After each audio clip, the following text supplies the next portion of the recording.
All right, it is Halloween 2023, and this is the Fight Business Podcast. I'm your host, Patrick Auger, and I am super excited to be back, ladies and gentlemen. I know I was on an extended hiatus there, but we are back in business, and what a time to come back because a scenario I had brought up last month has come to fruition with Judge Boulware unsealing a treasure trove of documents in the UFC antitrust lawsuit case. There's so much to go through here. Some of these documents are just a couple of pages, others are 200 plus. A lot of it is technical or legal jargon. So it's going to take me a while to sift through it. I am sure John Nash, Jason Cruz, I've seen Stephen Morocco of MMA Fighting are already breaking into it. A lot of news and highlights is going to be out there over the next couple of weeks on several outlets. But what I plan to do here is each week, probably from now until the end of the year, I'm going to take a couple pieces of the documents or important info, break it down for you, and talk about what I found interesting in these documents from a business perspective and especially from a consulting perspective. And with that in mind, today's overview of these documents are going to be Khabib Nurmagomedov's UFC contract, which has some important legal language and kind of sets the compensation model for a lot of different fighters, I'd imagine, including, someone who's fighting ranked opponents. So we've got to break that down, as well as a presentation that is a company overview of the UFC from 2015. In this company overview, they talk about, how the business essentially works, what's driving their revenue, what's their cost drivers, key strategies they plan to implement to move forward to meet certain projections up until 2020 is what this presentation has. And we're going to analyze that and see, what went right, what didn't go right, and what can the UFC do to pivot from some of the changes and obstacles they've obviously had to face to continue to increase their revenue, to drive down their costs, and continue to be as much of a success as they've been, especially now that they've merged with WWE into the TKO entity. So we're going to break all that down. We're also going to cover today a new sponsorship with UFC and Budlight, why that exactly happened, the monetary value of that, the goodwill value of that, which is a huge factor in this. Endeavor possibly going private, lots to unpack there. A lot of comments have been made. Endeavor stock is up quite a bit since the comments have come out. I'll break down why those comments were made, what the rationale and long-term strategy is here, or what it might be, a couple of different scenarios. And then last but not least, we need to talk about whether Ngannou versus Fury and that spectacle last weekend, which was, again, a big shock, a true Rocky story in a lot of ways. We're going to talk about who won in that. Did the UFC, Fury, Ngannou, PFL win or lose? Those are the four people or entities we're going to talk about in terms of win-loss with that. With that in mind, timestamps at the bottom as always, and let's go ahead and dive right in. All right, so first up, we have Khabib Nurmagomedov's UFC contract. Now, this is not his quote-unquote championship contract, right? This is a contract, I believe, that covers 3 or 4 bouts, including Daryl Horcher, Michael Johnson, Edson Barboza, that kind of run. And what this does is it gives us great insight to not just Khabib's contract, right? But the kind of boilerplate language the UFC tends to use. The way these contracts are written, they're going to, again, have most of this stay the same and then make certain adjustments depending on the fighter, their name, the compensation amount.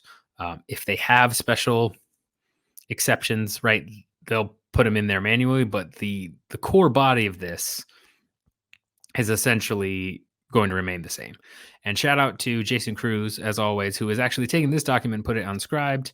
So you can go and look at this document, check out his stuff at MMA Payout as always. But feel free to go on his Twitter or I guess X.com, whatever. I'm just going to call it Twitter. I'm telling you right now. I'm going to keep calling it Twitter. Feel free to go on his Twitter and check out the link where he has this full document uploaded. And this is one of the exhibits that was unsealed. There are some other contracts that are unsealed as well. Matt Hughes, Brandon Vera, a couple others.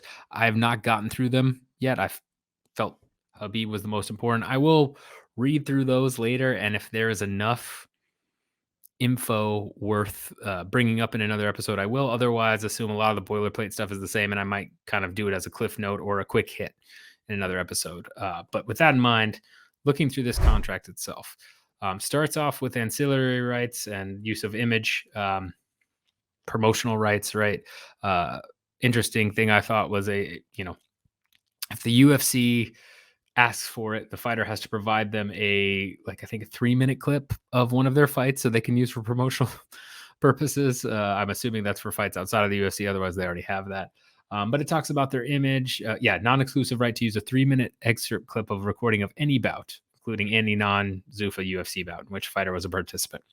So again, this is for somebody who's new. If maybe it's, they've been fighting in LFA or wherever on the regional scene, they want that clip in case they want to put it together in a highlight package and they don't have it in their library. It makes sense.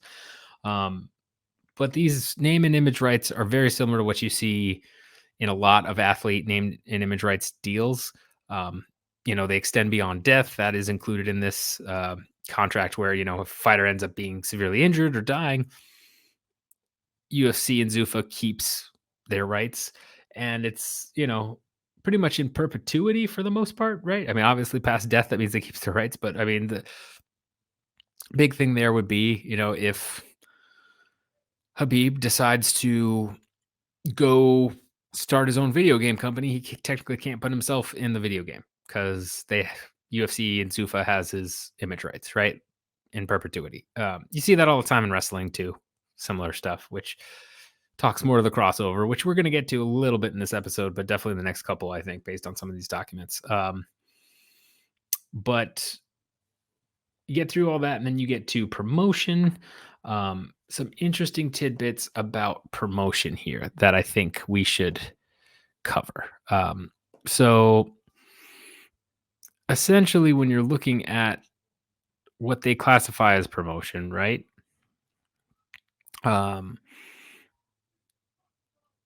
Each bout, she'll be a one-on-one contest, all of that fun stuff, which we all knew.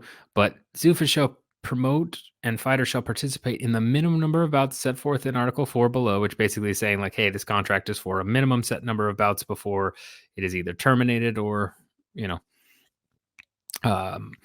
we renegotiate essentially. And for purposes hereof, Zuffa shall be deemed to have complied with its obligation to promote any bout if Zuffa shall have made an offer to a fighter to promote a bout in accordance with the provision hereof, and fighter shall have refused to participate. If a bout is an undercard to a main event, the main event is canceled or postponed for any reason. The failure of such bout to take place shall not be deemed non-performance by Zuffa. Zuffa shall not be liable for fighters associated therewith. So this is important because this particular clause essentially says, look, if something happens and main event is canceled for literally any reason, right? Let's say the UFC is just like, you know what? You made me mad, so I'm going to go ahead and pull you from a main event. Or, COVID, right, is one, a hailstorm, any of that stuff. But let's take force majeure out of this. Let's say that they just opted to switch around main events, which we have seen, right? This is a real life scenario where you've got a main event and they may actually push that to a particular card, a different card, because another main event canceled or co-main event canceled and they want to bump up a particular card, or somebody gets injured and then they're like, okay, we're going to, say with a new opponent, but we're going to put it on a card 3 weeks from now to give your opponent time, whatever. Failure of about to take place is not deemed non-performance. So, even if you were going to get paid on a fight that was supposed to happen, let's say on Halloween, and it gets canceled for something that's not your fight at all, or your fault, sorry, at all, it's not Zuffa's fault. It's not the UFC's fault. Too bad we don't have to pay you. It's pretty big. Obviously, with what happened with the weight miss, with Wonder Boy, right? And that whole issue in his most recent fight, they just don't have to pay him. Should they, out of goodwill and all this stuff? Yeah, you could see that, depending on the publicity and all that other stuff. But I mean, if your opponent misses weight by like 10 pounds, right, and the fight's canceled, they don't have to pay you. Or let's say they miss weight by like enough that you could still technically accept it, but you're not going to. They don't have to pay you. There's nothing in the contract that states they have to pay you. In fact, it states explicitly that they are free to not pay you. So that's important. The next clause here, fighters shall cooperate and assist in the advertising, publicity, and promotion of the bouts. Any and all rebroadcast of the bouts in any media whatsoever, other UFC bouts, other UFC events and broadcasts, the sale of UFC merchandise, including making appearances at a reasonable number of press conferences, interviews, and other sponsorship and promotional activities, which may be telecast, blah, blah, blah, at times and places reasonably designated by Zuffa without additional compensation, therefore.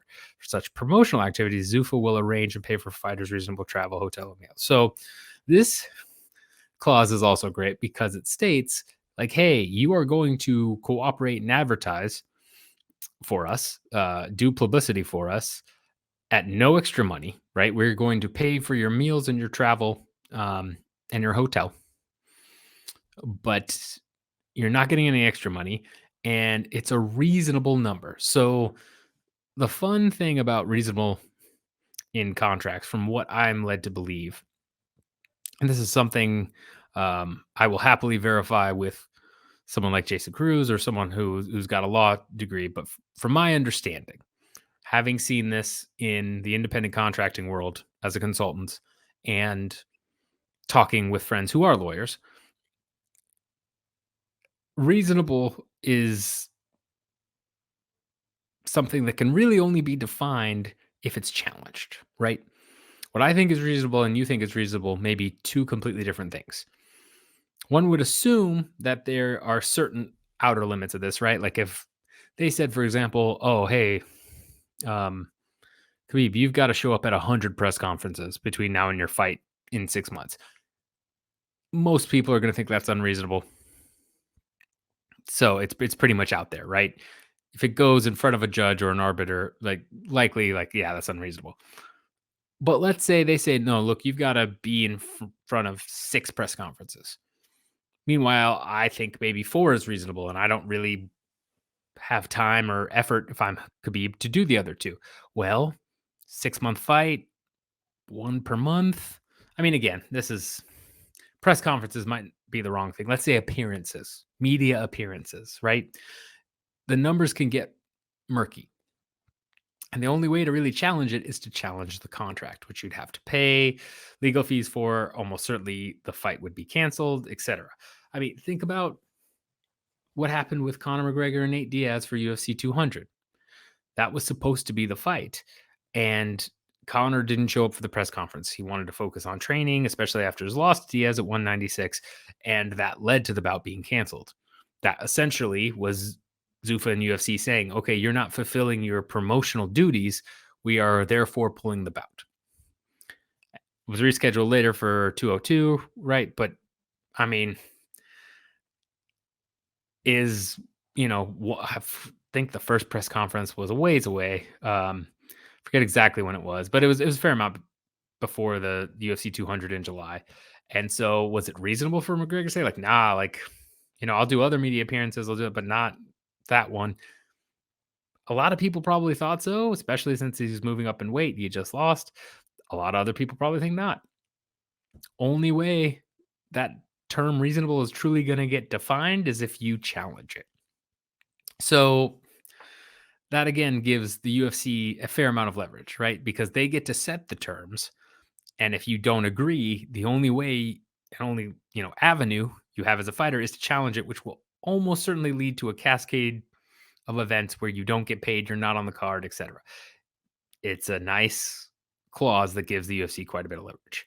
And keep in mind, as we go through this type of contract language, right? I mean, obviously, press conference, particular one for athletes, is that. But some of these things that are going to seem one-sided are very common in consulting contracts right now. The amount of contracts I've had to redline as a consultant or I've seen other companies redline is ridiculous. Some of the language that companies just try and get past are in the first round are you'd think it'd be ludicrous if you're trying to do a partnership with somebody, but this is how it works because there are people who will just sign, or there are entities that don't have the leverage to push back and are like, okay, we need to make money, we need to do this deal.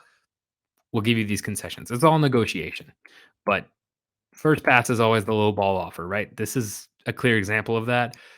And as we go through this, it's only going to get worse. But don't think this is a UFC specific thing. This is very common in the consulting world, especially the tech consulting world where I kind of live. All right, so let's keep going. All bouts should be on sites designated by Zuffa and its sole and absolute discretion. If any bout is postponed for any reason, except Zuffa's non-performance, the bout agreement applicable to such bout shall determine the rights of the parties, and in addition thereto, the term shall be extended at Zuffa's election by a number of days equal to the number of days between the date originally scheduled for the bout and the date on which the bout occurs. So this clause, right, which they've got the 6-month injury clause we'll talk about, but this clause essentially says too, hey, if a bout is postponed for any reason, uh, except unless we cancel it, uh, the term of your contract is extended. So COVID, right? I forget when the card was originally supposed to take place. The April card, I think, that was canceled. Technically, that extends all those fighters' contracts until that next bout comes back and happens.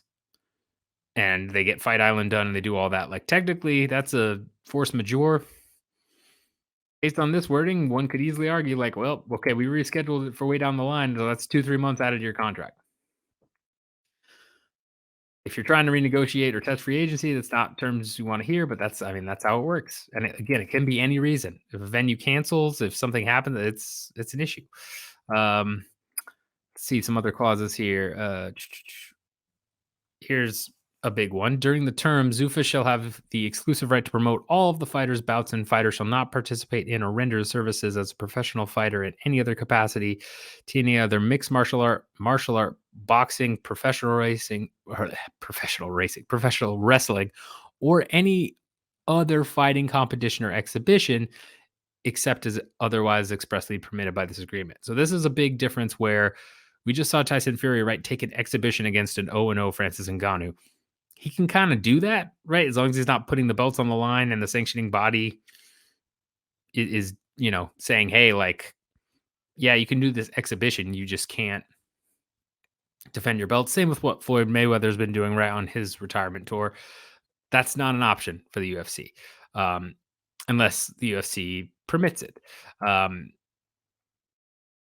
Also, notwithstanding the foregoing, in the event the fighter is not then a UFC champion, fighter is permitted, subject to a prior written consent of Zuffa, which consent may be granted or withheld at Zuffa's sole discretion, to contract with other promoters or to engage in any other mixed martial arts bout or fighting competition by other promoters during the term provided. Such other bout is not televised by any domestic or international television network, station, cable system, satellite, or other provider. Other such bout is scheduled for and takes place on a date which is more than 60 days before or more than 30 days after any non-championship bout, and more than 90 days before or more than 30 days after. And a copy of any agreement of any other bouts shall have been furnished to Zuffa at least 1 week prior to its execution by the fighter. A fully executed copy of any such agreement is provided to Zuffa within 5 days of execution by a fighter. What else we got? Fighter expressly agrees in this agreement shall be automatically extended for additional 120 days for each non-UFC promoted mixed martial arts competition or exhibition that they participate in. So this clause is very interesting because I don't know how it would happen nowadays, right? Especially given all of the ways that fights can be broadcast. But I mean, you just had Mike Jackson fight Pat Miletich, and I don't believe that was broadcast. It might have been though. It actually might have been. No, it was. It was on the internet. So this is almost a moot point. But technically, if you're not champ, you can, if you get the written consent of the UFC, at least as the contracts are written here in this language, you could technically say like, hey, I want to go fight for, some other promotion, blah, blah, blah. And if you do, it extends your contract by 120 days. But technically they could say, sure, okay, go ahead. And they don't need a cut or anything like that, but it can't be televised at all, can't be on the internet. So if you want to go to an underground fight club in Saudi Arabia and fight someone, as long as you're not UFC champ, totally can do it. Again, I feel like this clause is a moot point given the rise of the internet, but technically possible. Then they talk about athletic commissions, the term. This is a big one, right? Duration of the term for Khabib's contract shall commence on the effective date it was, signed, and be the earlier of 20 months after the first bout promoted by Zuffa involving the fighter under this agreement, or the date on which the fighter has participated in at least 4 bouts. So there's still all these extensions, right? Which we can talk about here, but we've talked about them at length before, where you've got the 6-month extension for turning down a bout agreement. You've got the bout shifting and that extending the date, all this stuff. But essentially, your standard out of the box contract, which I would imagine they would use for most everyone who's not a champ, is once they promote the first bout, it's 20 months from that period. So once your first fight is done, it's 20 more fights, or at least 4 bouts have been promoted. So if you do 4 fights quickly, right? Like let's say you're Kevin Holland doing, 4 fights in a year type scenario, that's going to end the agreement far quicker than if you are rising the ranks and you do 1 or 2 fights a year. You're going to be at least a couple years under agreement. Again, contracts have definitely changed, especially with the sunset clauses and first being put in there and then kind of being roundabout removed. But this is an idea of what those contracts look like and what I would imagine a lot of contracts, the essential bones of the contract are. So still the core. Length of time, Zuffa to provide fighter with minimum number of bouts enumerated in this article shall be extended for 6 months or any period of time that a fighter is unable or unwilling to compete, whichever is greater. This includes, without limitation, disabled, sick, injured for any reason, incarcerated, suspended, revoked by an athletic commission, all that fun stuff. So anytime somebody pops for USADA or anything else, it's a whole deal. They get pushed 6 months. It also shall be extended for any length of time the fighter serves as coach on the Ultimate Fighter, or 6 months, whichever is longer, which is pretty hilarious. So if you do the Ultimate Fighter, okay, guess what? Your contract's extended. Then they have acceleration, which we will talk about. But yeah, I mean, that's pretty much the term length. And Zuffa shall not be deemed in default of this agreement to the extent the performance of its obligation or prevented by reason by any act of God. So one could assume that COVID might fall under this. Force majeure or any government determination or action regulation order. If there is an occurrence of a force majeure event, Zuffa may elect to suspend this agreement for a period equal to the duration of the occurrence, and no compensation shall be paid or become due to a fighter during such a suspension period. So that hypothetically means I would not be surprised if the UFC did this, and probably it's part of the reason they wanted to come back so quickly, is during that COVID blackout, they just basically put all contracts on pause. So length of time was on pause. You don't get paid, any of that fun stuff. Just sorry, you're out of luck. Not a fun time. Not a fun time. For each bout, standard fight contract, pursuant to laws, blah, blah, blah. Compensation. Juicy bits when it comes to Khabib. So for this particular contract, which again, I believe, had Daryl Horcher, Michael Johnson, Edson Barbosa, all that fun stuff, right?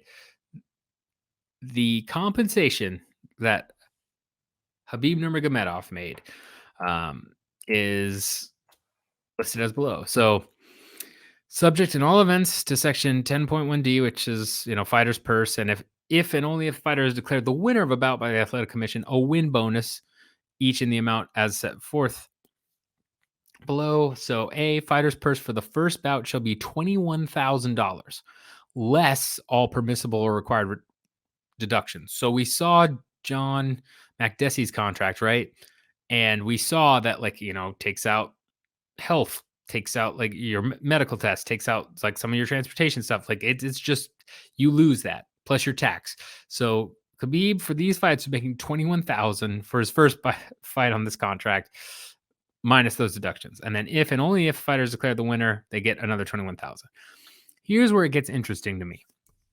If and only if fighters declare the winner of the first bout by an applicable athletic commission, fighter's purse for the second bout shall be deemed 24,000. With the same, then less all applicable expenses. If and only if a fighter is declared the winner of the first bout and the second bout, the win bonus for the second bout shall be 24,000. Less all permissible. Blah, blah, blah. Then you go on to which would be the third fight. If and only if fighter is declared the winner of the first bout and the second bout by the applicable omission. The fighter's purse for the third bout will be 27,000. And same again in terms of win bonus. If the fighter is not declared the winner of the first bout and the second bout, there's no acceleration to actually bump this up. Fighter's purse and win bonus for the third bout should be the same as set forth in subsection A, which is that 21,000. And then same with the fourth. If the fighter is declared the winner of the first, second, third bout, then it's up to 30. So this is essentially a rising pay scale, right? And what they call acceleration here. This was particularly interesting because if you look at some of the testimony of Lorenzo Fertitta, he's asked at one point about a fighter pay matrix, and he kind of goes back and forth, and the lawyer who's doing the deposition kind of grills him a bit in terms of saying like, hey, here are these texts Dana sent you about Gilbert Melendez, saying that what you did was masterful in terms of like taking their oxygen and taking their pay. And he's asked like, do you know of a fighter pay matrix? And he's like, no, not explicitly. And he basically is like, okay, here's an exhibit that is essentially you alluding to and saying there is a fighter pay matrix. And he said, well, no, not exactly. And he kind of, again, based on we weren't there to see his verbal or body reactions, but based on what is in the record of that deposition, it certainly seems like the lawyer's kind of trying to get him in a gotcha, right? And it doesn't look like he deflects it entirely. There's a lot of that in some of these depositions we're going to go through. I haven't gone through fully Lawrence Epstein's deposition, but I know there's some tidbits in there. But with the Fertitta one, Lorenzo Fertitta, I mean, he often deflects saying like, well, you can't look at pay this way with fighters and all this stuff. And what we saw sports entertainment as our competitor, all that stuff. But the fight pay matrix is alluded to in this section of a contract. It's not explicit as a matrix per se, but this is what we learned based on the previous release of documents from Joe Silva's testimony, right? Like this is kind of a standard thing. And not only is it like accelerate by, in this case, Khabib's case, $3,000 on the show and win each bout, but it only happens if you win all of them. So if you win the first two and then you lose the third and then you fight the fourth, that means that you're getting 21,000, then 24,000, then you're getting 27,000 for the show. And then let's say you lost, you don't get your win bonus. That means for the fourth, you go back to 21,000. The way this is worded, you have to win all of your fights in order to get that bonus. Doesn't matter what order of the four. You could lose your first one, win your next three. Doesn't matter. You're only getting 21,000 for show and win. That's important because I feel like that structure is still in place and kind of why you see with certain fighters why they've accelerated in some ways and, within weight class ranges, which Fertitta also admits within certain weight classes, there are fighter pay ranges. Some weight classes are paid more than others. Heavyweight, for example, as we know, is paid more. I don't know exactly why. There's some logic there, but the way the structure is set up, there are these ranges and they're pretty much predetermined by stuff like this. It is not a like per fighter basis of, oh, we like you a little bit more, we're going to give you $2,000 extra. We've seen texts and emails, and we've talked about this about a year or so more now due to the delay on a lot of this case. But we've talked about this where, managers and agents have talked to Joe Silva and sent emails and to Dana and Hunter, and really nothing changed much. They asked for a little bit here or there, but very rarely did they ever get any movement on anything. It was more about signing more agreements or trying to get more promotional opportunities, not increasing the pay, because the pay is set out like this. I would not be shocked if pretty much all fighter contracts are still looking very much like this in a lot of ways, right? Every contract could still be different. Obviously, a lot of changes have happened since this contract, but this gives you an idea of what was the basic engine of fighter pay as the UFC was ramping up to become this, supercharged powerhouse and be sold for $4 billion and then make the amount of revenue they're making now. This is part of keeping fighter compensation down. There is a bit of a structure to it. It's not just random. So that in mind, Zuffa shall pay a fighter's purse and win bonus if applicable within 24 hours. And again, these, just basically saying, okay, we may deduct your whole compensation. We'll pay within 24 hours. Any and all potential fighter purses and if applicable win bonuses capable of being earned shall be negotiated in good faith between the parties during the extension term. Okay. And yeah, basically just says like, hey, you're gonna at least get these. And yes, there are some locker room bonuses and things like that, but they're not nearly as big as we know based on financials, right? At least what's been reported. Um, Talking about what incidentals are, lodging, meals, meal allowances, which we'll get to in a sec. But just again on the compensation, last thing there, mind you, this is when Habib is fighting his way up the rankings, right? He's crushing. Daryl Horcher obviously was a last minute replacement, but then he's crushing Michael Johnson. He's smothering Edson Barbosa, bigger names, ranked names, and he's getting paid this much. Important to keep in mind.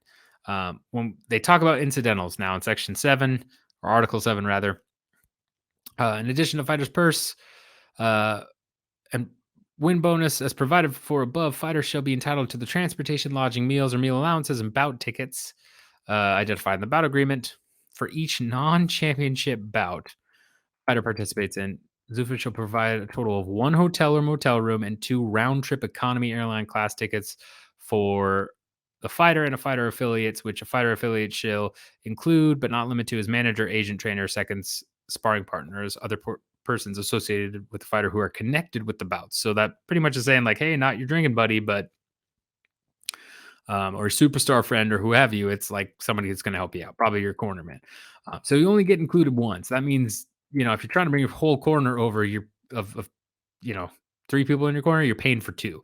For each championship bout, you get two hotel rooms, three round trip economy class tickets. So you may still have to pay for one economy ticket. And yeah, it's that's it. That's all you get for being champ is an extra hotel room, an extra plane ticket. Wild. For all bouts hereunder, fighters shall arrive and check into the lodging provided by Zuffa on the date specified in the bout agreement, which shall be any time up to 8 days prior. So you can check in quite a bit prior, right? Which makes sense, especially if you're international travel. Check out and depart whenever they tell you to. Um, Fighter and affiliates shall be each provided with either $50 cash per diem for meals or meal voucher for 3 meals a day. So basically $50 a day for meals or 3 meals a day. Um, and food allowances shall be non-cumulative from day to day. So you can't like save up all your money and then, spend 150 or $200 on lavish food. Uh, Lodging will be provided. Uh, Fighter shall also be provided with 4 tickets to each bout hereunder, a selection of location which will be determined by Zuffa. If fighters bout as a main event, fighters shall receive tickets for seats located within 10 rows of the octagon. So basically, if you're in a main event, your family and friend tickets are going to be closer to the actual octagon.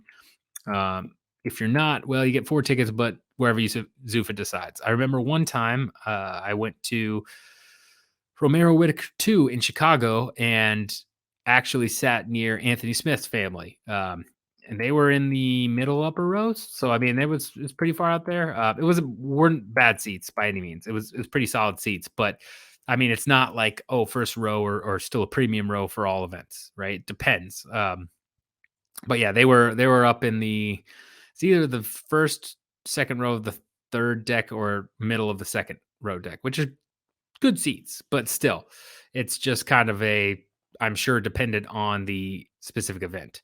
Um, and then no other benefits, charges, expenses, or other incidentals of any kind shall be provided by Zuffa to the fighter or anyone associated with the fighter. So anything else, cell phone bills, gifts, entertainment, it says beverages. That probably means alcohol.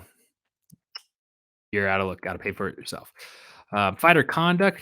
This is when the UFC fighter conduct policy was in place. It's still technically there, but um, basically a lot of this talks to any situation.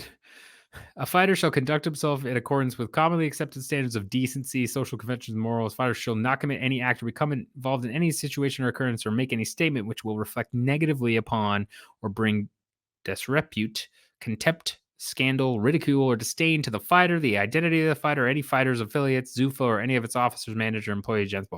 Fighter conduct shall not be such as to shock, insult, or offend the public or any organized group therein, or reflect unfavorably on any current or proposed arena, site, hotel. So, funniest thing about this is essentially it's a one-sided agreement that says like, hey, if you make any bad comments about the UFC, about sponsors, if you offend a particular organized group, uh, you know, all this stuff.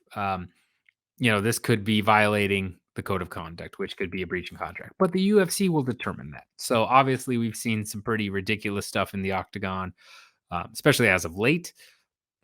It's at the UFC's discretion, right? This was around, I think, was around or near around the Matt Mitrione scenario, right?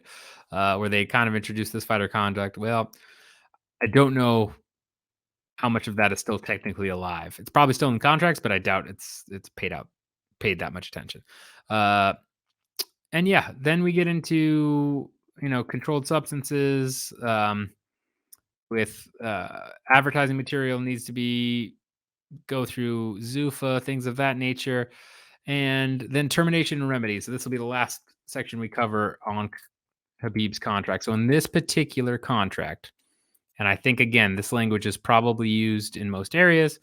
Um, I think this is something that is probably still very much alive in spirit, at least, and during Khabib's contract, it was Zuffa shall have the right but not obligation upon notice to fighter to accelerate the term and thereby terminate Zuffa's promotional and other obligations hereunder and under any bout agreement then in effect, and to terminate fighters' participation in any bout with acceleration effective as the date of notice, and to withdraw recognition from fighter of any championship title, status, or belt. So basically, it says like, hey, these are the ways we can, essentially serve notice the fighter, say you're gone.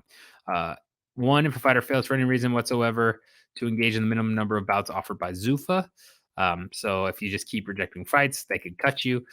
Any fighter's affiliates materially breach, violate, or in default of any provision of this agreement or any other agreement hereafter entered into between fighter and Zuffa. That's a big one because that essentially says, especially with some of this language that's in there, right? Code of conduct being one. Code of conduct, technically, you're not supposed to just besmirch Zuffa, its officers, blah, blah, blah. So technically, if you speak bad about the UFC, they can cut you right then and there. They can accelerate and say, hey, we're done with you. Like, goodbye. Technically, if you don't show up to the press conferences, you can get cut. Right? Anything, any violation of this, and they can cut you. And again, because a lot of this is a one-sided ish contract, I'm going to take away the ish. It's a one-sided type contract, and you would have to challenge it in court or through an arbitrator. It's going to be very expensive for you to challenge any of it, right? It's not a scenario where you can terminate or you can sue for whatever. Like, that's not the case, especially with a lot of language in this. So any material breach, and that's also fighter affiliate. So if your manager, your agent, your coach, any of them talk bad, you're in trouble. It's not a surprise that the number of managers and agents who are very buddy with the UFC are the ones with a lot of fighters, right? This only reinforces that through the contract, which is great from the UFC from a contract perspective, and business perspective. C, any of the representations or warranties of fighter contained herein were false when made or are no longer true and correct. So again, warranties are saying like, yes, I am upholding fighter contract. Yes, I am good on my medicals. But basically, if you lie to them or it's a key piece of information where if it changes, it's going to be a problem, they can cut you. D, fighter is not declared the winner of any mixed martial arts bout, whether promoted by Zuffa or not, by the athletic commission or official authority having jurisdiction over the bout. So if you happen to go to an underground fight club in Saudi Arabia, you get permission to go ahead and fight, right? If you're Khabib, you're on your ride and you're like, you know what? I'm going to go to Dagestan. I'm going to go fight in Kadyrov's personal birthday party. It's not televised, whatever. He loses the bout for whatever reason. The UFC could cut him. Think about that. If you, and again, this was during a time when you technically had some cross promotional things. Not really for this type of contract, right? But it's probably older language from when you had fighters kind of do the occasional one-off other event while still under contract with the UFC. If you lose in those bouts, you're gone. If the UFC wants you to be gone, right? That's crazy. If you are having an exhibition, technically, if you're having an exhibition with a friend and it's judged by just a bunch of your buddies or official authority having jurisdiction, that could technically mean a lot. If that happens and you lose, they could cut you. That's crazy. But again, great for the UFC, and probably there in case you did have like a boxing match or something crazy, and then they co-promoted or something happened, and your star power dwindled, and they didn't want to pay you whatever purse they were paying you, right? Um, Another section: fighters' license to participate in bouts is suspended or revoked. So if an athletic commission says, hey, we're going to suspend you, do whatever, they can cut you. Fighter is unable to obtain the necessary documentation, including any work visas, to lawfully permit fighter or fighters' affiliates to participate in any bout. So we've seen this a couple times, right, where they've had, fighter's been signed or so-and-so is on the way, but then couldn't get a visa, and it's happened enough, they've been cut, or they've been cut and then re-signed once the visa is worked out. Fighter is charged with a misdemeanor other than a minor traffic offense or a felony. So felony makes sense, but a misdemeanor. I mean, that's also, again, you shouldn't be breaking the law, obviously, but I mean, there are some very, very small misdemeanors that can happen. I'm trying to think of what would be a, you know, um, trespassing, right? That's one. Technically, with Derek Lewis going 130 and a 35 or whatever, they could cut him for that. Cannabis is technically one. I mean, it's just like stuff driving with suspended license. I mean, that probably is a minor offense, but I mean, like trespassing. That's probably one where it's like, hey, if you really pissed someone off and you were trespassing or something happened, vandalism. So if not to say you should be doing any of this, but the with what we've seen fighters do in the past, they can be cut for a lot of reasons. That's what I'll leave it at. They often aren't, but the UFC has that ability to. Um, Fighters should commit any act which would permit any arena, event site, or television broadcaster, distributor, or exhibitor to cancel its contract with Zuffa. Makes sense. And then acceleration shall be without further liability or obligation from Zuffa to fighter, except with the payment of any fighter's purse or win bouts, if applicable, or any other bouts amounts due for bouts that have been completed prior to acceleration. So again, stuff like Leslie Smith, opponent missing weight, so she refused that fight, and then they paid her about. It's like, okay, and then they terminated. Yeah, they can do that. Again, ancillary rights are special, unique. So basically, this is an injunction clause where it's basic contract language for the ancillary rights to say that like they could do an injunction if you were Jorge Masvidal and you were about to start your bare knuckle MMA fighting game and Masvidal's over the cover, they could technically file an injunction to prevent you from doing that, as well as all the monetary damages and being sued or whatever. An interesting thing here: if fighter believes in good faith that Zuffa has materially breached any material provision of this agreement or has unreasonably failed or refused to perform its obligations hereunder, fighter shall provide Zuffa with a written notice of such alleged breach and shall provide Zuffa with at least 10 business days to cure the breach.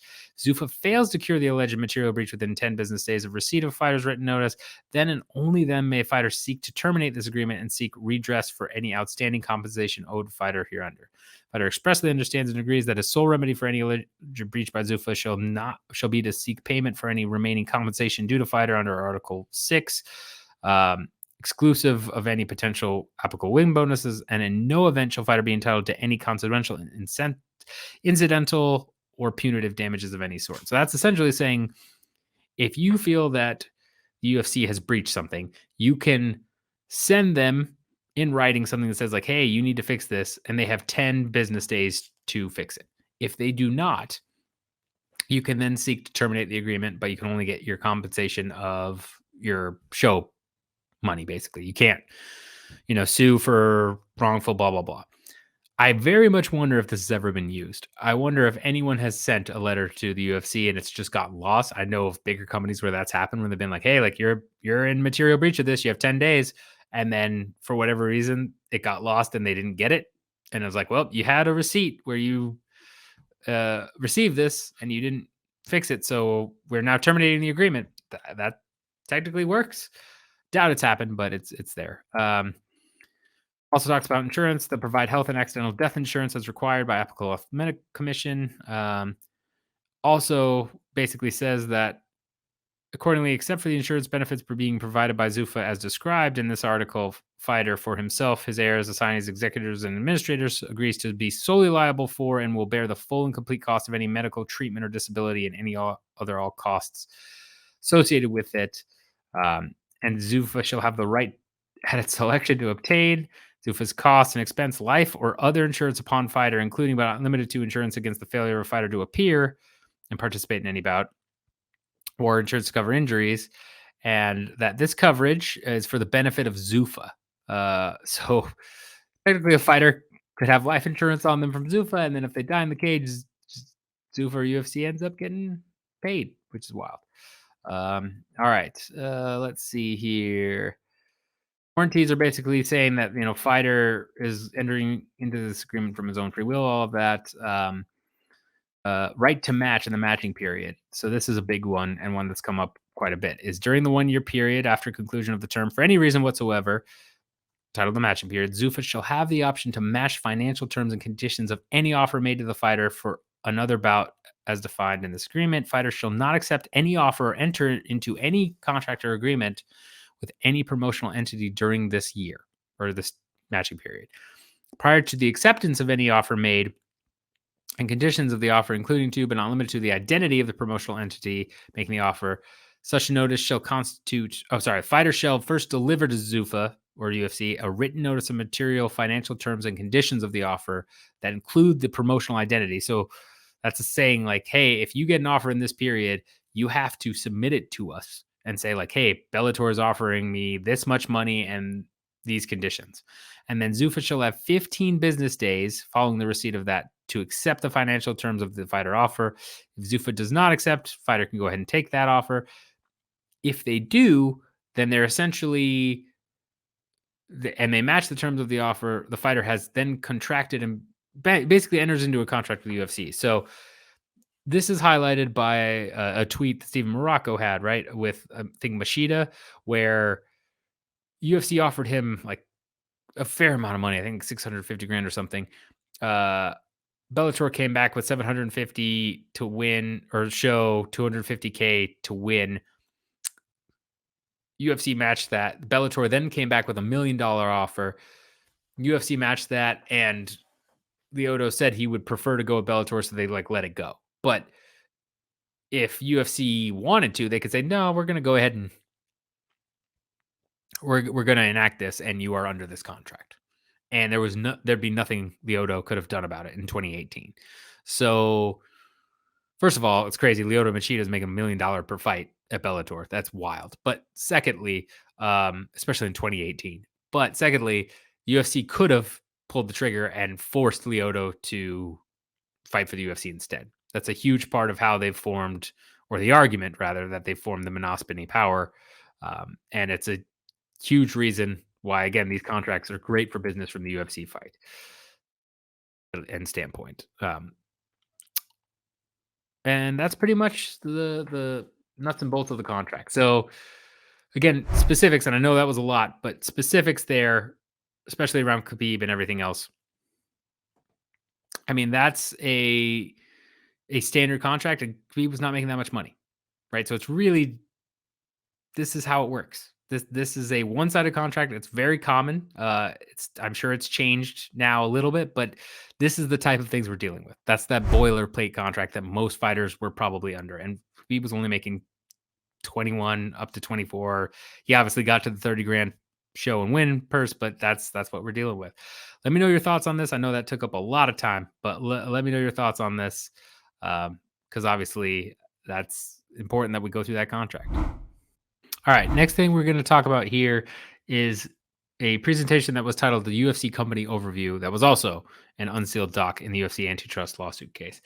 Going to go quickly through this, and I've send a couple of screenshots out there on Twitter already of things I found interesting. But this starts with saying it has universal appeal. The brand of the UFC is mostly younger skewing. It talks about the ability to create superstars. So this is at a time when Ronda Rousey is still very prevalent, and it shows Ronda and the 4 steps, at least in these presentation, are identify up and coming talent and seed talent in new markets, develop fighters early careers and provide additional training to increase marketability, continue to promote fighters through on-the-ground activation and public relations, and then cross-promotion brand management by connecting superstars to marquee media outlets. And it shows Rousey going from 2008 to present being a celebrity. Obviously, her celebrity's fallen off a little bit, but kind of gives that whole spiel. It talks about being the largest pay-per-view provider, Fight Pass laying the foundation of the future. So one thing that's immediately jumps out about this presentation, right, is it talks a lot about how Fight Pass is going to grow, how it's going to be their streaming service, and how when you get into the pay-per-view revenue split slides, it helps save costs for the UFC side because they don't have to split it with another third party. If you basically go through Fight Pass in 2015, right, which was definitely a thing, and you buy a pay-per-view through them, that saves them money and it gives them more revenue. It talks about the continued growth in ratings on Fox, which is when this deal was currently, this presentation was made. They were currently with Fox uh, up until I believe it's 2018. But yeah, I mean, you're looking at basically a couple of slides here talking about ratings growth and pay-per-view prelims ratings growth. Talked about contract length, media rights landscape, where UFC at this time is average. The average per year, right, is 116 million, which is a little bit behind and undervalued in their opinion compared to when they're obviously talking about NFL, NBA, which they're of course going to talk about there. But I mean, it shows that they were thinking about the media rights landscapes quite a bit, and we'll get to some of their projections. They were really thinking about a huge boost, which they mostly got through the ESPN deal. Um, they talk about maximizing the value of content packages through multiple packages, similar to what the NFL does, right? Where it's packaging its content to maximize value and doesn't bear any game production costs. That's a huge part of this overview as well. It talks a lot about how the UFC is unique in that they're doing all the production. They're not having Fox or FS1 or whoever their media partner be having to bear any of the production costs, so that can help them up the rights. And when they talk about cost drivers and reducing costs, a lot of that will come down to production costs, which is one of their biggest, it's their second biggest cost driver next to athlete compensation. So when we talk about the TKO merger, right, and having some synergies there with WWE's own production staff and things of that nature, it makes sense. You could cut some of those jobs and some of those duties by combining some things and cutting your production costs, which I still believe, even though this is 2015, is still one of the main drivers of cost for the UFC. So talks a lot about that. I posted this already on Twitter, but it also talks about a roadmap for developing new markets where you enter a market through a broadly distributed television partner. So, that's going to a local um, affiliate, or in the case study they have is listed in Brazil, where content began airing on the Combate channel, a subscription network owned by Globosat, and then they host an event. So you monitor engagement through television first, then you monitor engagement where you track engagement through metrics such as TV viewership, social media following, and then as the interest builds and the fan becomes more vocal, during this time UFC launches on the ground activations such as fighter tours, viewing parties, fan experiences. Also, just basically starts to get the buzz going to get more people into the sport. You invest in developing talent from the region is the third step. So locally relevant talent plays a large factor in the speed of a market's development. So to this end, the UFC invests in talents through 2 primary vehicles: fighter development programs and bespoke content such as international versions of The Ultimate Fighter and Road to UFC. So again, that's the M1 partner they did. Partnership they did, the Road to UFC we see now, right, where they do those mini tournaments, the Ultimate Fighter, Brazil, the UK, all that stuff is to help build interest and develop talent that then they can put on regular shows, so that you get another, Conor McGregor, Darren Till, Paddy Pimblett, people who gets a particular international market invested in the sport. And then eventually you host a UFC event in the region timed around renewal of TV rights. This is huge. And we see this to this day, right?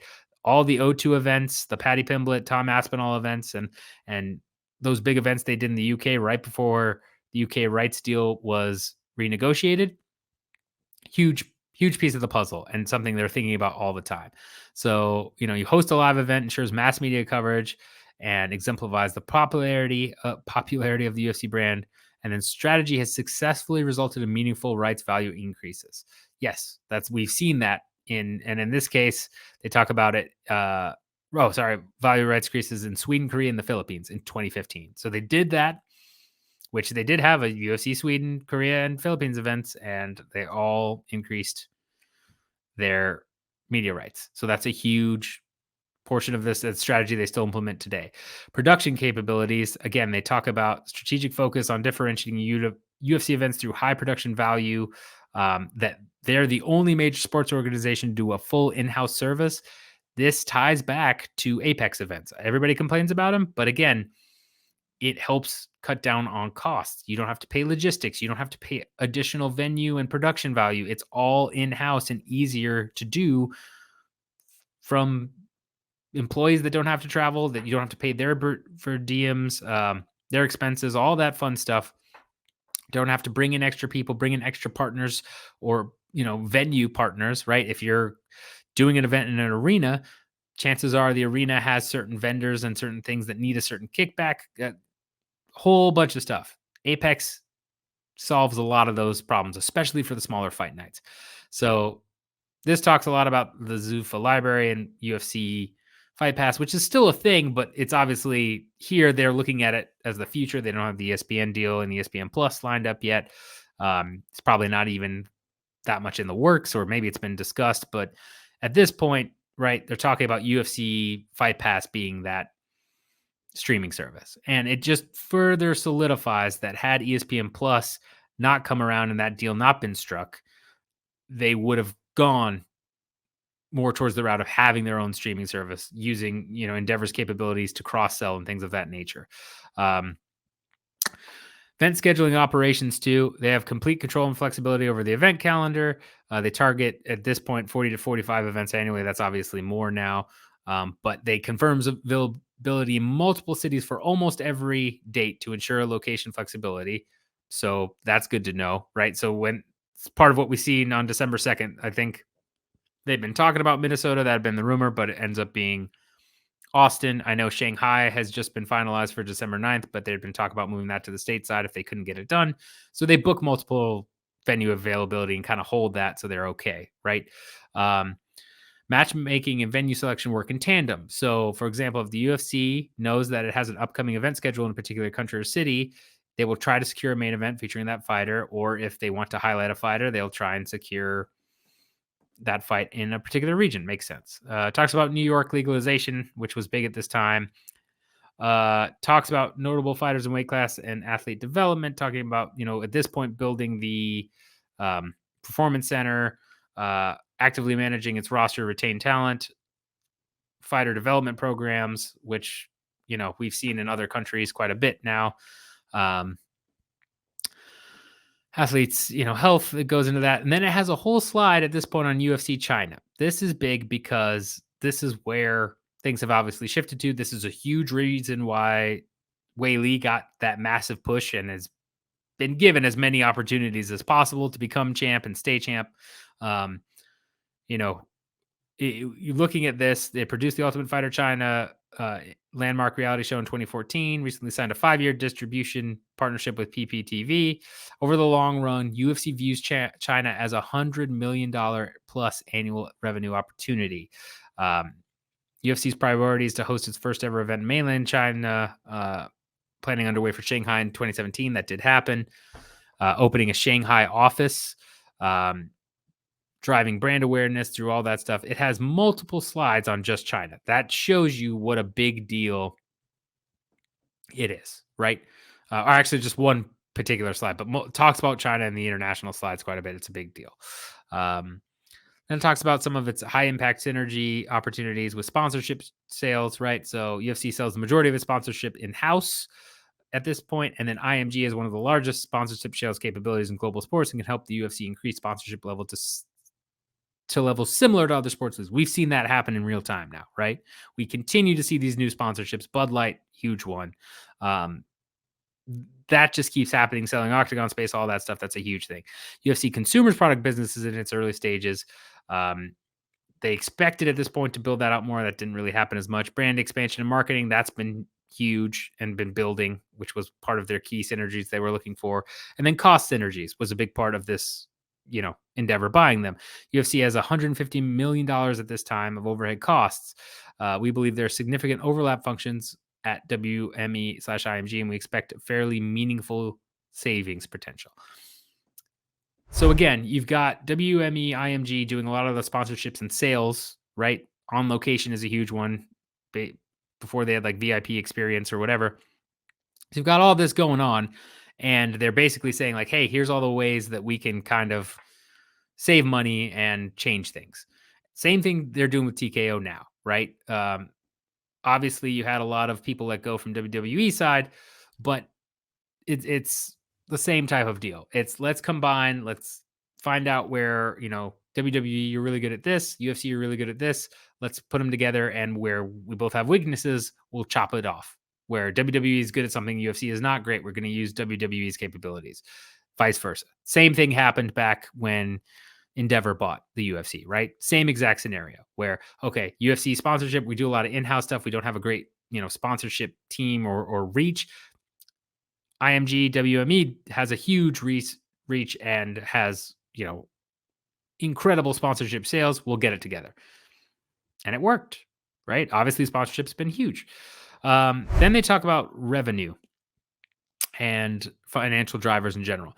Revenue projections here are extremely interesting. I already noted this Twitter because 2015 they were expecting overall revenue in 2019 to jump to 1.1 billion. They got there, but they got there later, right? I believe it was 2021. 2019, I already mentioned they expected a particular revenue and EBITDA, which based on this particular presentation that they missed, right? They expected revenue of 1.176 and then EBITDA being, I forget the exact number, but I mean, something much higher than what was actually realized. And that's not COVID's fault. COVID obviously affects 2020, but 2019, it just didn't particularly happen that way. A huge part of that is they expected a big growth in pay-per-views. And I think with increasing pay-per-view prices and then the switch to ESPN instead of their own UFC Fight Pass, that's obviously led to some changes. And these projections are never spot on, right? Like, no one is an oracle at these things. These are projections for a reason, and these are 4 or 5 years out. So a lot can change. They still are making a ridiculous amount of money. They're in really good shape. It's just, this shows you the optimism that was held in 2015, right? Content revenue was a huge part of their drivers, right? They expected to get better deals on the traditional split of pay-per-view. So they thought they'd get more and more of the actual traditional pay-per-view buy. That obviously went out the window when ESPN Plus became the exclusive provider. But they talk about basically UFC owns all of its content, including all of prior fights, TV programs, and newly produced content that allows flexibility and control of production and ensures broadcast quality and consistency. UFC competes with other major sports by offering a more personal experience, building excitement for every event by drawing them into the athletes' lives and rivalries. That's what it is. And then it talks about historical pay-per-view buys and how that's a huge part of this, and that UFC 196 generated 1.3 million pay-per-view buys. That was the biggest in UFC history. And their projections, again, on these pay-per-view buys are significant. They're expecting pretty large increases from 2015, around 237 million to up to 348 in 2020. And they're also expecting average net revenue per buy. They're expecting to get, by 2020, they're expecting to get $34 of every net revenue buy. Obviously, that's changed quite a bit. And the numbers here, again, that they have, and this slide is all kind of cramped into one, but they also have pay-per-view prices going up to about $65, right? We're obviously much higher than that now. But they just expected continual growth of their pay-per-view revenue, especially through UFC.tv. They say specifically that UFC's premium pay-per-view product is available for digital purpose on UFC.tv and UFC applications across a wide range of devices, providing several benefits to the UFC, drives additional revenue as UFC retains a greater proportion of each buy, around 85% of UFC point TV, UFC.tv, creates leverage when negotiating pay-per-view distribution agreements, alternative distribution point for UFC global audience that does not have access to the traditional like cable providers, and ability to capture purchases information in a CRM database. So I know a lot about CRM. It's part of my regular work.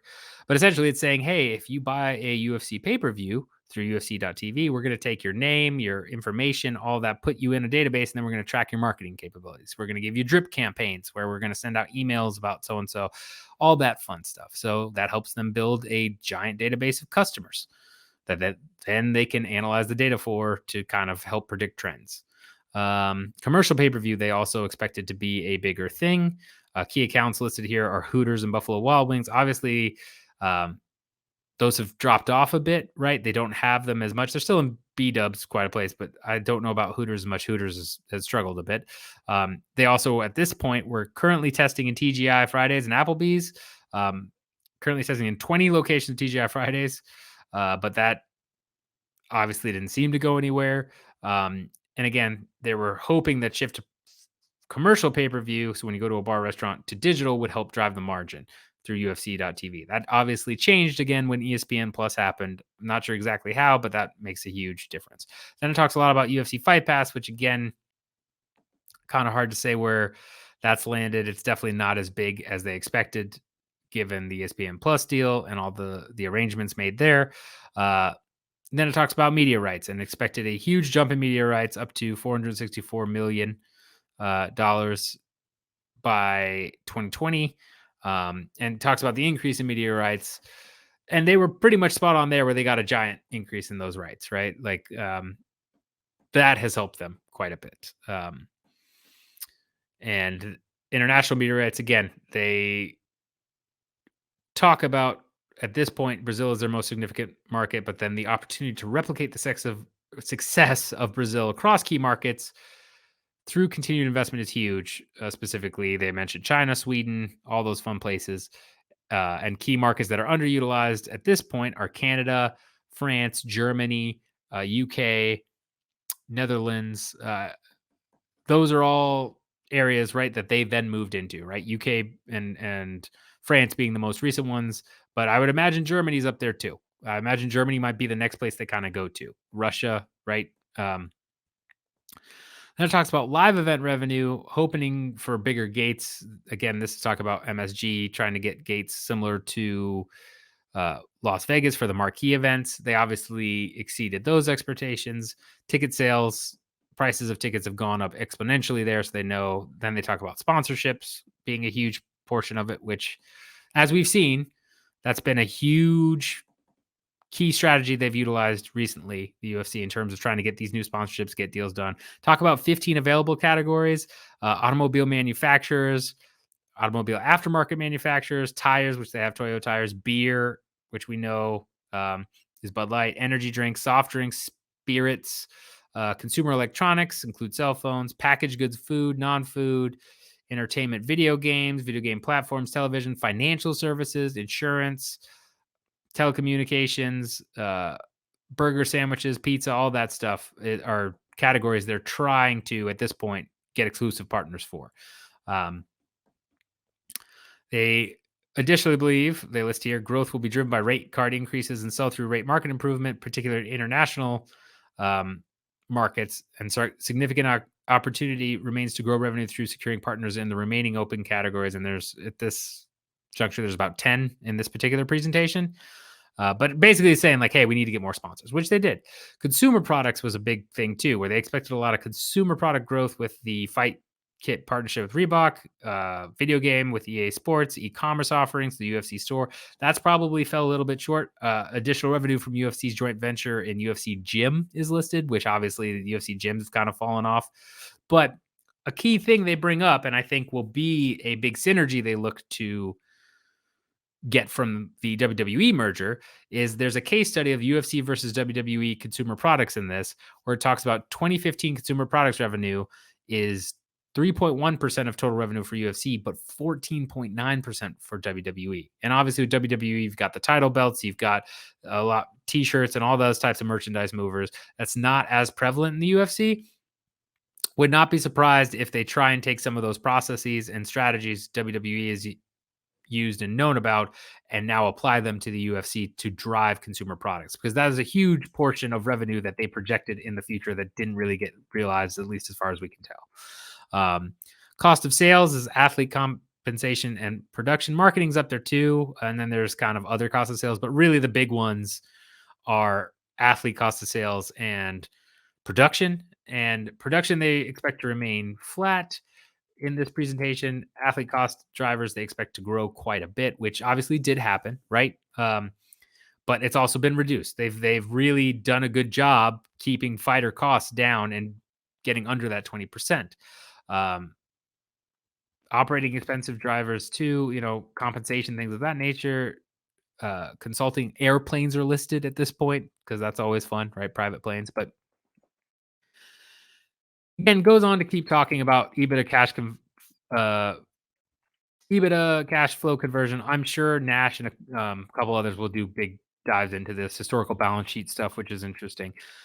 That pretty much talks about the rest of the oversight, right? And the overview. And it's just interesting because we see that they've taken a lot of those strategies and they've implemented them.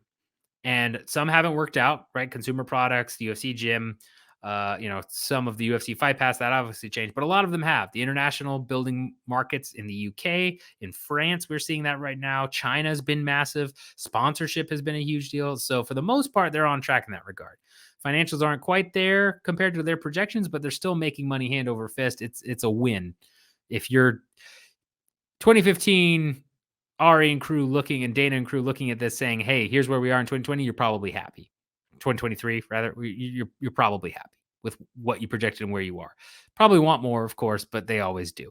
That wraps up the company overview and financial docs presentation. Let me know if you have any questions on this. Happy to dive further into it, but yeah, tons to unpack with this one. All right. So speaking of sponsorships, we're going to briefly go through Bud Light and UFC inking a 6-year, 100 million plus deal starting in 2024. According to UFC CEO Dana White in a quote via ESPN, Anheuser-Busch and Bud Light were UFC's original beer sponsors more than 15 years ago. Proud to announce we are back in business together. There are many reasons why I chose to go with Anheuser-Busch and Bud Light. Most importantly, because I feel we are very aligned when it comes to our core values. That's a key piece we'll come back to. Sorry, that's be separate. And what the UFC brand stands for. I'm looking forward to all of the incredible things we will do in the years ahead. So again, that key phrase is aligned on the core values. This all started because of a certain spokesperson that Bud Light chose to use. There was backlash from political cohort that has driven down Bud Light sales. It's actually affected Bud Light sales. So this is kind of a way to buy back into that group, right? It's no secret that the UFC's audience tends to skew much more conservatively on the political spectrum in the US. And this kind of is a way to hopefully buy back goodwill towards them, right? That's why Dana said those words. It's aligned with our core values. I know there was also, conservatives cancel UFC Fight Pass and ESPN plus subscriptions over affiliation with Bud Light. It is what it is, but this is all political grandstanding and a circus. And this is basically a company buying its goodwill back, through a growing sport. So it's not like they're paying $100 million just for goodwill, but the idea is it will get them back in the graces of an audience that they lost that they wanted to keep, right? That's all this is. That's why they paid so much for this much. It's a great opportunity for the UFC. If you're the UFC, of course you jump on this. You do not worry about the brand blowback because, especially with Dana White and them at the helm, right? They'll defend it tooth and nail and be like, it's stupid. Like, why would you do that? Blah, blah, blah. And they're not the ones that hired that particular spokesperson. So it's easy for them to deflect it, especially like that's something the UFC is exceptionally good at, and Dana's very good at, is deflecting that type of stuff. So this is an easy deal to take. Take all of Anheuser-Busch's money to get this done, and then make a ton of sponsorship revenue, right? Like you can't say no to this. As a fiduciary of your company, you have to say yes to this when it's that easy to deflect. I think any blowback towards the UFC will blow over very quickly. I doubt there'll be a ton. But yeah, this is all political, and this is just Anheuser-Busch buying their way in the UFC being a, again, with Dana White speaking at, the Republican National Convention and for Trump, who is his buddy, makes sense for them to kind of come to the rescue, so to speak. Here, it's open and shut in that regard. It's pretty much what it is. Um, yeah, that's about it. So I'm going to quickly touch on this and then probably dive into it just for the sake of time at a later date, maybe next week's podcast. But Endeavor has been talking about going private. Couple of thoughts go through your head here, right? Silver Lake, who was a partner with Endeavor when they bought the UFC, it owns 71% of Endeavor, and a lot of the discussions that have focused around this have been that there's a feeling that there's a disconnect between Endeavor's share price and what the actual assets and value warrant in a stock share price. Um, this is how the market works nowadays, right? You had the PFL stuff, you had the Vince McMahon stuff come out and really hurt TKO stock quite a bit. And that, of course, affected Endeavor stock because Endeavor owns 51% of TKO, and that's where a lot of their underlying assets that are providing them revenue are. But TKO stock has been hammered on this news without any actual financial fallout, right? And I know there also was the media rights deal for TKO on the WWE side for SmackDown for 1.4 times the amount, and that seemed to be lower than what Wall Street was expecting, even though that was just one brand. So whenever Raw gets made, that deal gets made, it's still a significant increase. And again, monetarily, it's all a win-win. It's just not what they were expecting. And they, especially the PFL stuff, they kind of overreacted, right? PFL getting the Saudi investment hasn't really affected things, especially with UFC now going and doing Saudi stuff. That's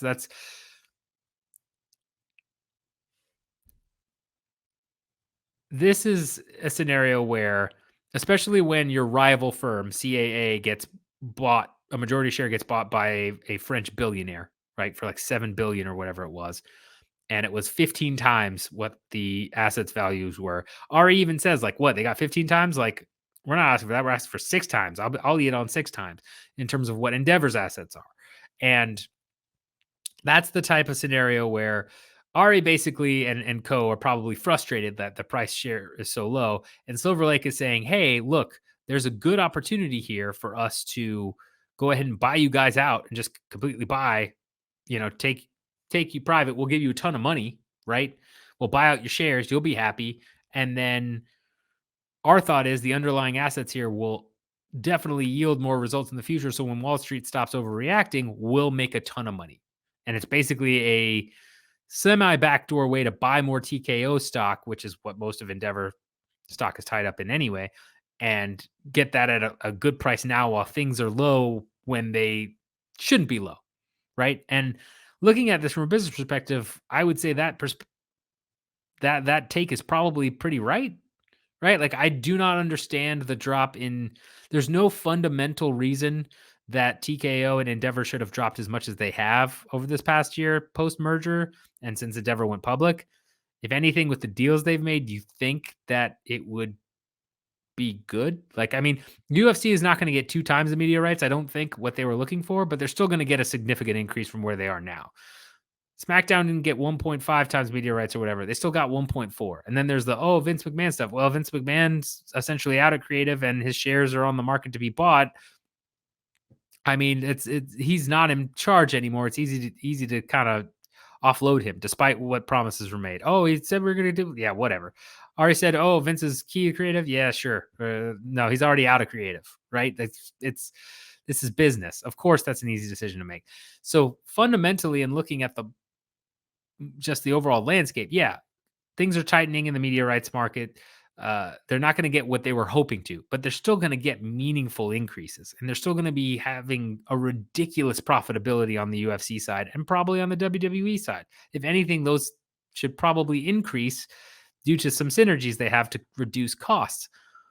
So if you are a person like Silver Lake and you have the money as a private equity firm to buy out Endeavor now at a premium so that they can be happy, you're thinking, yeah, that probably makes sense. Like you're betting on the future, and the future right now, fundamentally, financially, looks pretty great. Yes, the valuations, as we talked about, have always been overhyped. It's crazy. It's just how Wall Street is nowadays. It's so detached from fundamental financials. It's insane. But looking at the potential future and prospects for media rights, for as long as the antitrust lawsuit doesn't blow up, the UFC is in incredible shape. I mean, if that goes the wrong way for the UFC, it's a whole different ballgame. But otherwise, that's in great shape. The WWE stuff will almost certainly blow over because it has before, and you can just take McMahon out of the equation, and then it does blow over. I mean, it's right now it's just news and negative news without full understanding that's driven down the stock price. So if you believe the price should have been where it was before, it makes sense to pounce on it.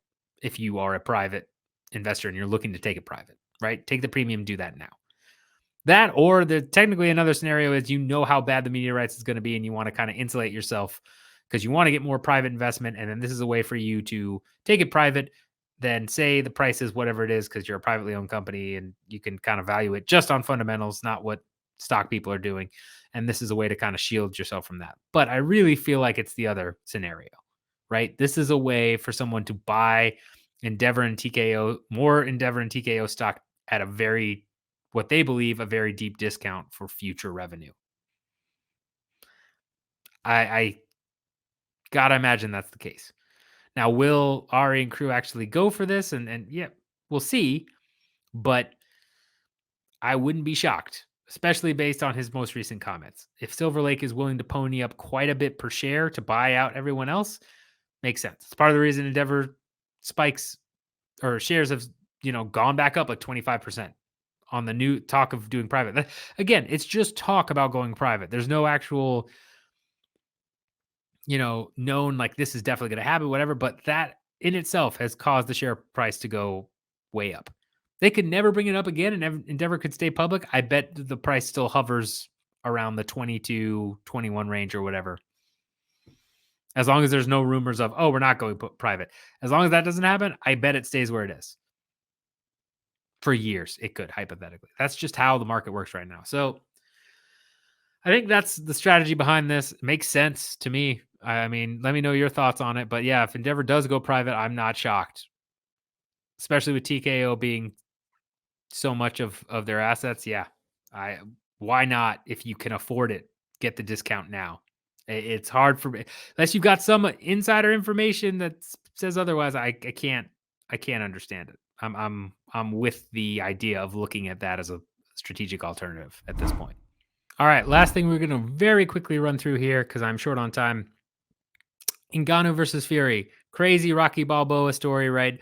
But who are the real winners and losers of the fight from a business perspective, right?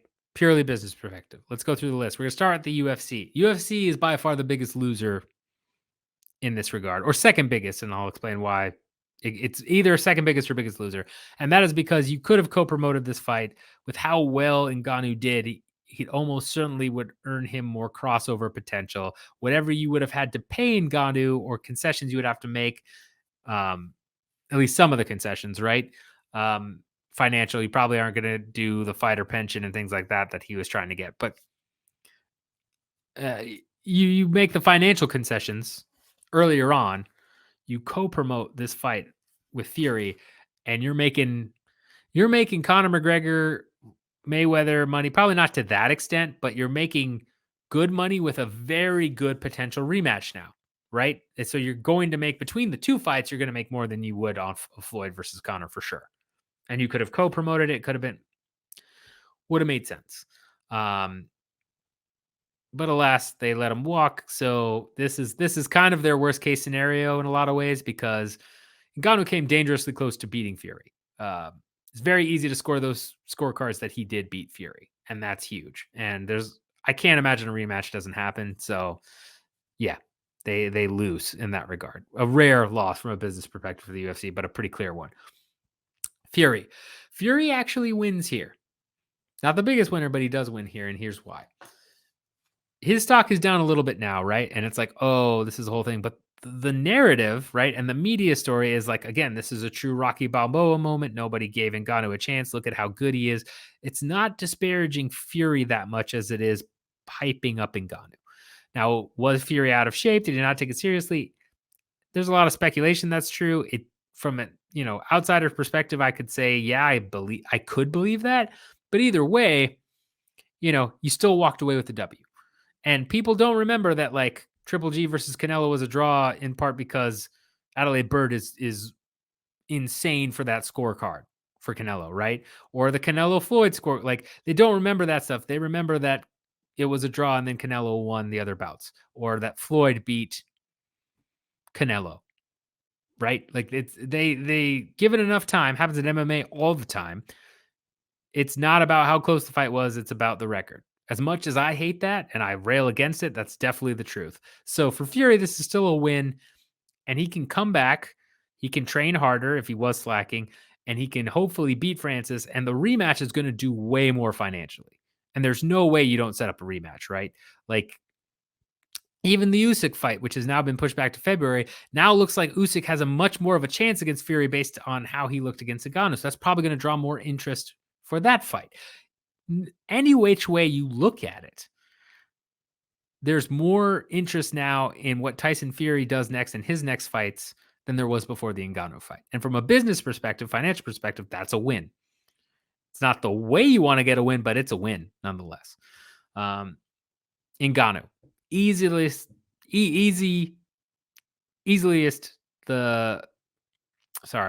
just been a long day, but easy. I can't even speak. Easiest. The most biggest winner. Just gonna say it that way.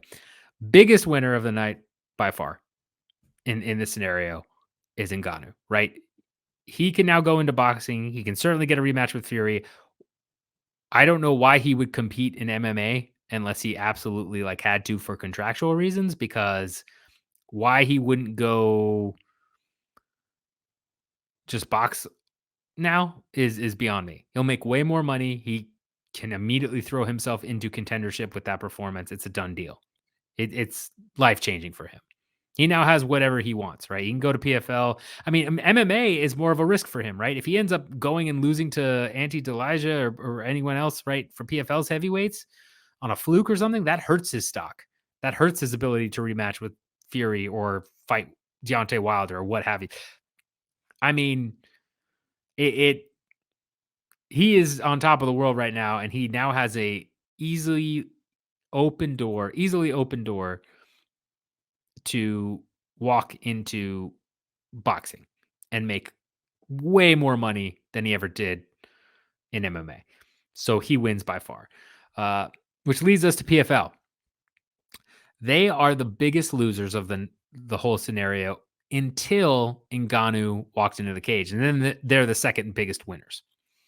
Because once Ngannou steps into the smart cage, right, you now have someone who should have more crossover potential and who's the guy who like pretty much is the people's champ, quote unquote, like beat Tyson Fury or almost beat Tyson Fury. You now have him fighting for your promotion. You have way more casual eyes on it, or boxing fans probably getting over to it.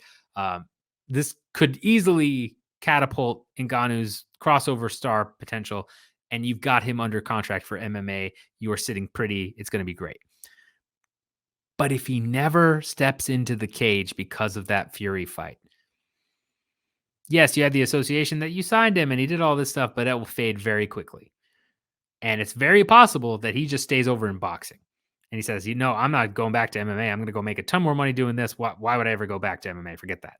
And he stays in boxing. And if that happens, you're the biggest loser because you've lost one of your main draws as you get the Saudi Arabia money, as you try to compete with the UFC and you take one of their bigger stars. He now won't compete for you. So until he walks into that smart cage, you're the biggest loser because you just lost your potential star to help build your brand around. The minute he does, though, fortunes reverse completely. And you're right there with him with biggest winner. You're like right on that level of your PFL because you signed him, you got it done. You now have a very big name that will get MMA fans to watch. It's huge. But it all comes down to will Ngannou actually step in the smart gauge. That determines the fate of PFL right now in terms of winner or loser in this.